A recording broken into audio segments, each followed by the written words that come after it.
ఓ party అన్నాక ఇవన్నీ నడుస్తూ ఉంటాయి. ఇప్పుడున్న అధ్యక్షులు రామచంద్రరావు గారు, ఇంతకుముందు ఉన్న ఇమీడియట్ ఈ మధ్యనే రిప్లేస్ అయిన కిషన్ రెడ్డి గారు, వాళ్ళు చూసుకొని మాట్లాడుకోవాలా. దూరం పోనీయద్దు, దూరం పోనీయద్దు.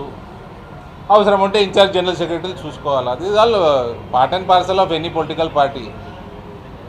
ఏమి ఫస్ట్ టైం కాదు, లాస్ట్ టైం కాదు, ఇవన్నీ వస్తూనే ఉంటాయి.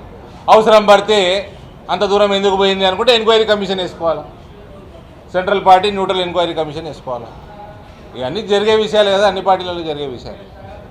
రాజాసింగ్ మళ్ళీ పార్టీలోకి వస్తున్నారు రావాలి అనేటువంటి ఒక చర్చ జరుగుతుంది. రాజాబాయ్ ఎక్కడున్నా we respect him. Is an ideological man. More than a politician, is an ideological man.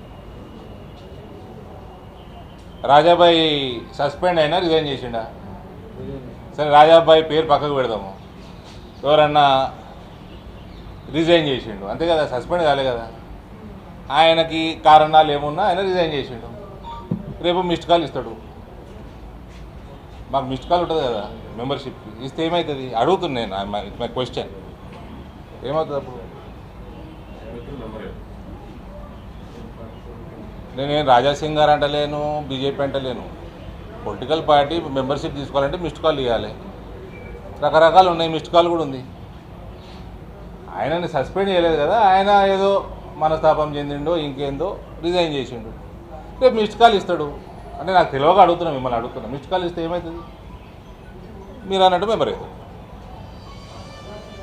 ఎవరైనా మాట్లాడుకోవాలి, పోయి మాట్లాడితే అవుతాడా, ఆయన ఇచ్చి ఆయన అవుతాడా, అది ఐ డోంట్ నో. పార్టీ తెలియదు, నేను పార్టీని కాదు కదా.